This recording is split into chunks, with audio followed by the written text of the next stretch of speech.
Got a call from my friend Jeff. Jeff is the guy that he's a big Vikings fan. He's a corrections officer.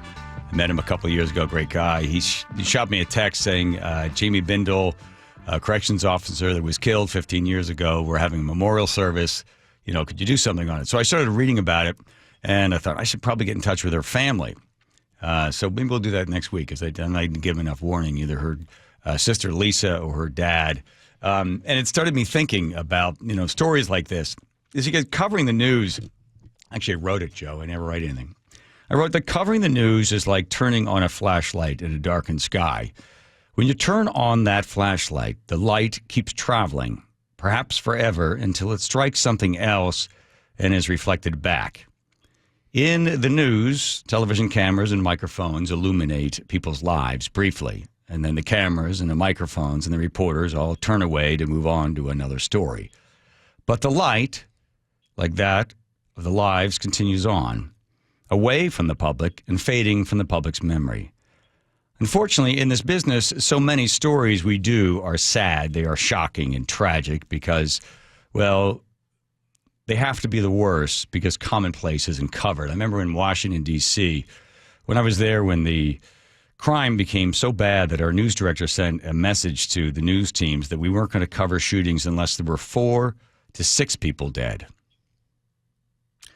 The light that shined on the Jamie Bendle family 15 years ago bounced back today, and I wanted to take a moment to see that light and reflect back on our collective memory of Jamie Bendle and her story and her last shift.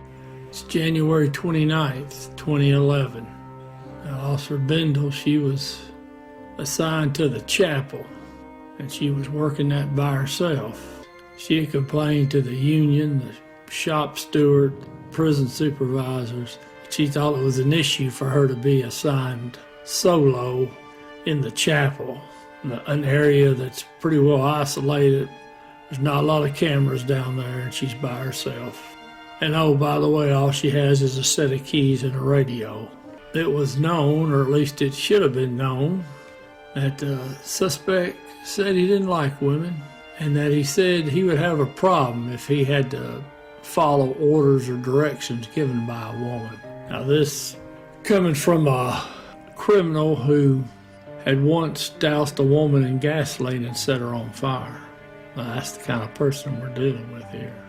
So this convicted, spending the rest of his life in prison inmate who doesn't like women, he is somehow or another working in the chapel. Now, unfortunately, what happens is prison kind of lose track of where he's at, and they actually lose track of where Officer Biendl's at. They say, okay, well, she was assigned to the chapel, so they go down there and they find her. Now, they start CPR. She's pronounced dead at the scene by paramedics a few minutes later. Now, according to the statement given by the suspect, he said that he snuck up behind the officer while she was securing the door to the chapel. Now, he said initially he was just going to hurt the officer. Then he decided, well, I'm just going to kill her. Yeah. Now, that man, his crimes are many, and they are horrible, and I will spare you the details. So he was sentenced to death. The Governor Inslee, suspended all capital punishment in Washington, and that man would then spend the rest of his life, natural life, in prison.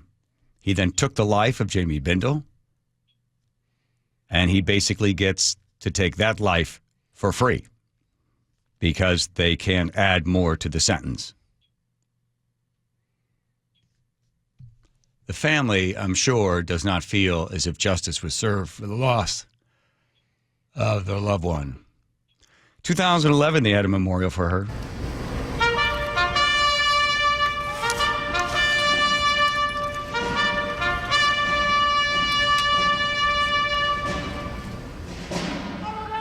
Gathered today to remember one whom so many of us loved, admired, and deeply respected. Today, let the tears flow. Let our souls see the wonderful ray of light that was Jamie Bendle. behalf of the people of the state of Washington, I want you to know that an entire state joins us here today in mourning your loss. She made the ultimate sacrifice in the line of duty. We must hold her memory in our hearts forever. We will come out of it stronger than before. We will rise above this, and we will do it together. There will forever be a void in my soul in this department without Jayme. She made the ultimate sacrifice assuring the safety of us all. All I have to do is look and see my brothers and sisters seated in front of me today and respect their work and the difference they make every day. Enough said, I love you guys.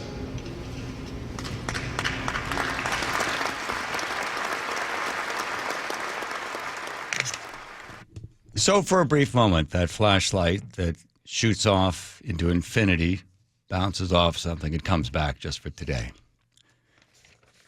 15 years ago.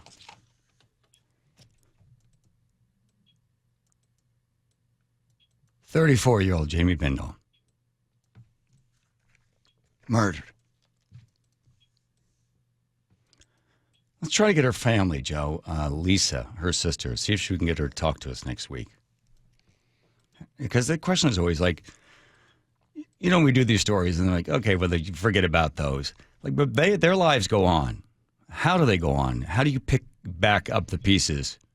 What fills that part of your heart? Is it possible to have the damage of the loss somehow rectified? The belief in God or wherever you would look. So just take a moment, remembering her.